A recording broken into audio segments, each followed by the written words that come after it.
अरे, ये कितना बड़ा और अजीब घोंसला है। आज से पहले मैंने इतना बड़ा घोंसला कभी नहीं देखा। जरा इसे सीधा करके देखता हूं, क्या पता इस घोंसले के नीचे चिड़िया के अंडे रखे हों या चिड़िया के बच्चे फंसे हों।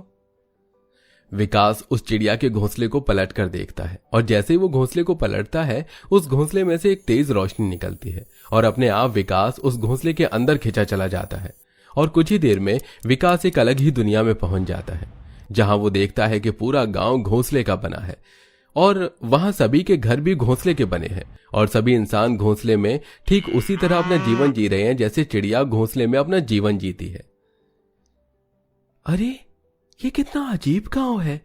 ये मैं किस दुनिया में आ गया। यहां पर तो सभी के घर घोंसले के बने हैं। यहां तक कि गांव की हर चीज घोंसले की बनी है, चाहे वो कुआं हो, घर हो, स्कूल हो, दुकान हो, यहां तक कि यहां पर गाड़ी भी घोंसले की है।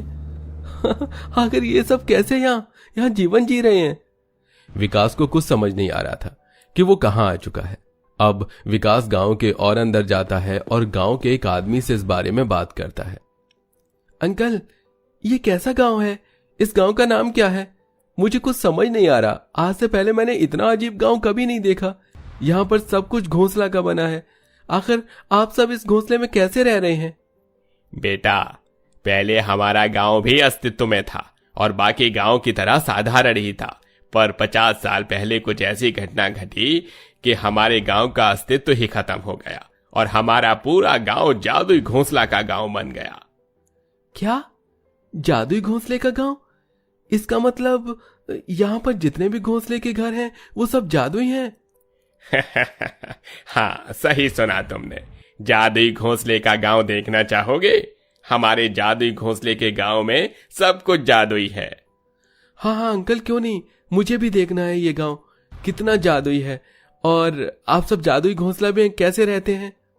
विकास के कहने पर वो आदमी विकास को अपने साथ अपने जादुई घोंसले के घर में ले जाता है।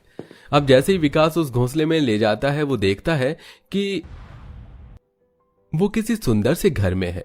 ये देख विकास की आंखें फटी की फटी रह जाती हैं और विकास उस आदमी से कहता है, ये कैसे हो सकता है? अभी तो आपका घर घोंसला का था और मेरे अंदर आते ये घोंसला का घर इसे घर में कैसे बदल गया? बेटा, तुम्हारी बातों से लगता है कि तुम इस गांव के नहीं हो, तभी तो तुम इतना हैरान हो गए। क्यों जी, आपने इसे बताया नहीं कि हमारा गांव जादुई घोंसला का गांव है?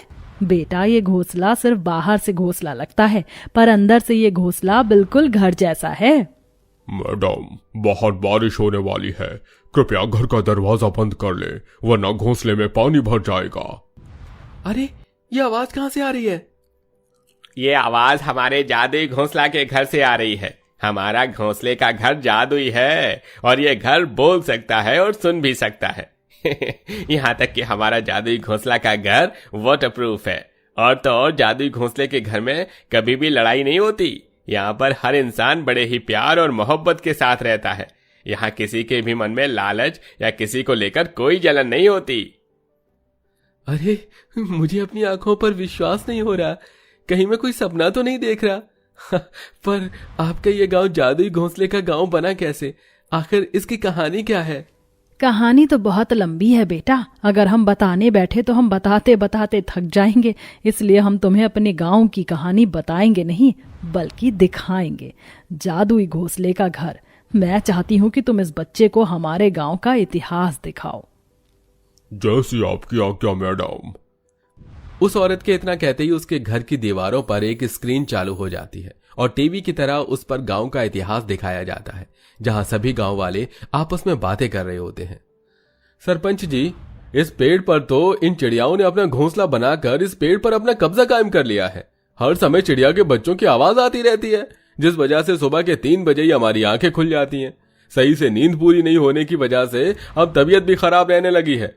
अब आप कुछ करिए और चिड़िया के घोंसले को यहाँ से हटाइए। हाँ सरपंच जी, मेरे पति बिल्कुल सही कह रहे हैं। और आप सबको भी तो पंचायत करने में दिक्कतें आती हैं। आप जब भी पंचायत करने के लिए जब इस पेड़ के नीचे बैठते हैं तो ये चिड़िया आपके ऊपर पॉटी करके चली जाती है। सही कह रहे हो तुम सब। परेशान तो मैं भी बहुत हो चुका हूँ। कई बार तो मैंने चिड़िया के घोंसले को बर्बाद भी किया, पर ये सारी चिड़िया मिलकर इसी पेड़ पर घोंसला बनाती हैं। इसलिए मैंने एक फैसला लिया है, बहुत जल्द हम इस पेड़ को ही काट देंगे जब पेड़ ही नहीं रहेगा तो हम गांव वाले भी देखते हैं कि चिड़िया कैसे बार बार अपना घोंसला इस पेड़ पर बनाती हैं। बहुत बर्दाश्त कर लिया हमने इन बदमाश चिड़ियों को। गांव का हर व्यक्ति उस पेड़ पर बैठी चिड़िया से परेशान हो चुका था। इसीलिए सभी गांव वाले मिलकर एक दिन उस पेड़ की कटाई करने के लिए जाते हैं और जैसे ही पेड़ को काटते हैं सारी चिड़ियां वहां आ जाती हैं और गांव वालों से कहती हैं, तुम सभी गांव वाले इस पेड़ को काटकर सही नहीं कर रहे। हम सारी चिड़िया मिलकर तुम्हें एक आखिरी मौका दे रहे हैं। इस पेड़ को मत काटो। अगर तुमने इस पेड़ को काटा तो तुम्हें इसका अंजाम भुगतना पड़ सकता है। तो ये चिड़िया इंसानों की भाषा बोलना जानती हैं, तभी तो ये सारी चिड़िया मिलकर हमें इतना परेशान कर रही थी। देख चिड़िया, अब जब तुम बोल और सुन सकती हो तो कान खोलकर सुन लो। तुम सभी चिड़िया ने मिलकर हम सभी गांव वालों को बहुत परेशान कर रखा है, इसलिए हम ये पेड़ काट रहे हैं। और तुम चाहे कुछ भी कर लो, अब तो ये पेड़ कट के ही रहेगा। गांव वालों, काट डालो इस पेड़ को। तुम सभी गांव वालों ये सही नहीं कर रहे। मैं एक वरदानी चिड़िया हूँ। हमें फर्क नहीं पड़ता तुम वरदानी चिड़िया हो या कोई साधारण चिड़िया, बस हम तुमसे परेशान हो चुके हैं, इसलिए इस पेड़ को काट रहे हैं। अब तुम हमारे गांव से बाहर किसी दूसरे पेड़ पर अपना घोंसला बनाना। सरपंच के आदेश पर सभी गांव वाले मिलकर उस पेड़ को काट कर गिरा देते हैं, जिस वजह से सभी चिड़िया के घोंसले भी गिर जाते हैं और बहुत सी चिड़िया के बच्चे भी मर जाते हैं, जिस वजह से सारी चिड़िया रोने लगती हैं और रोते हुए सभी गांव वालों को श्राप देती हैं। तुम सभी गांव वालों ने हम चिड़िया से हमारा घर, हमारे बच्चे छीनकर सही नहीं किया, इसलिए हम सारी चिड़िया मिलकर तुम सभी गांव वालों को श्राप देते हैं कि तुम्हारा गांव, पूरा गांव घोंसले का बन जाए और तुम सब भी हम पंछियों की तरह इसी घोंसले में अपनी जिंदगी काटोगे और हर समय इसी डर और साए में जियोगे कि कभी कोई आकर कहीं तुम्हारा घोंसला तोड़कर न चला जाए। और हम तुम्हें ये भी श्राप देते हैं कि तुम्हारे इस गांव का अस्तित्व इस दुनिया से खत्म हो जाएगा। किसी को नहीं पता होगा कि सुंदर नाम का भी कोई गांव कभी अस्तित्व में था। चिड़िया के श्राप देते ही एक एक करके सभी गांव वालों के घर घोंसले में बदलने लगते हैं। ये देखकर सभी गांव वाले परेशान हो जाते हैं और हाथ जोड़कर चिड़िया से माफी मांगते हैं। चिड़िया रानी, हमें माफ कर दो, हमसे गलती हो गई, अपना श्राप वापस ले लो। अब हमें समझ आ गया है तुम पक्षी कितनी मुश्किलों का सामना करती हो, कितनी मेहनत से पेड़ पर अपना घोंसला बनाते हो और उसमें अपने बच्चों की देख रेख करती हो, उन्हें खाना खिलाती हो। हाँ चिड़िया रानी, हमें अपनी गलती का एहसास हो गया है। प्लीज हमारे घरों को पहले की तरह बना दो। हम तुमसे वादा करते हैं, हम खुद अपने हाथों से तुम्हारा घोंसला बनाएंगे और तुम्हारे घोंसले की रक्षा भी करेंगे। हमने श्राप दे दिया है, अब ये श्राप लौट नहीं सकता, पर हाँ, हम तुम्हें एक वरदान देकर इस श्राप से जरूर बचा सकते हैं। इसलिए हम तुम्हें वरदान देते हैं कि तुम्हारा पूरा गांव जादुई घोंसले का बन जाएगा, जिसके बारे में किसी को पता नहीं चलेगा और तुम सभी इस जादुई घोंसले में हंसी खुशी अपने परिवार के साथ रह सकते हो। तुम्हारा जादुई घोंसला तुम्हारी बात सुनेगा, तुम्हारी बात मानेगा और तुम्हारी इच्छाओं को पूरा करेगा।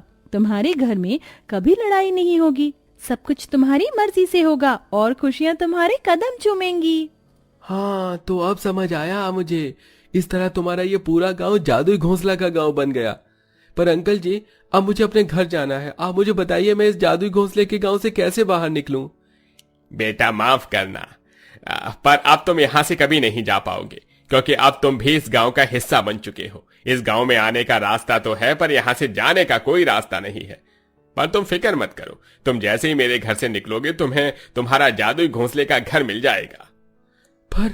पर मैं एक ट्रैवलर हूं और अगर मैं यहाँ फंस गया तो मैं ट्रैवल कैसे कर पाऊंगा?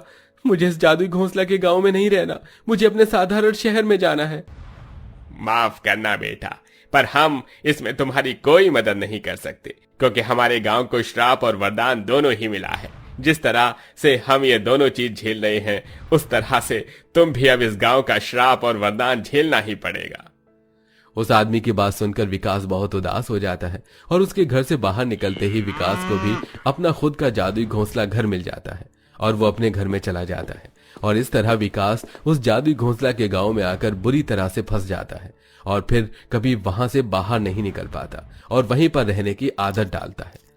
दोस्तों, क्या आपने कभी किसी पक्षी के लिए खाना या अपनी छत पर उसके लिए पानी रखा है? और अगर आप नहीं करते हैं तो प्लीज करा कीजिए।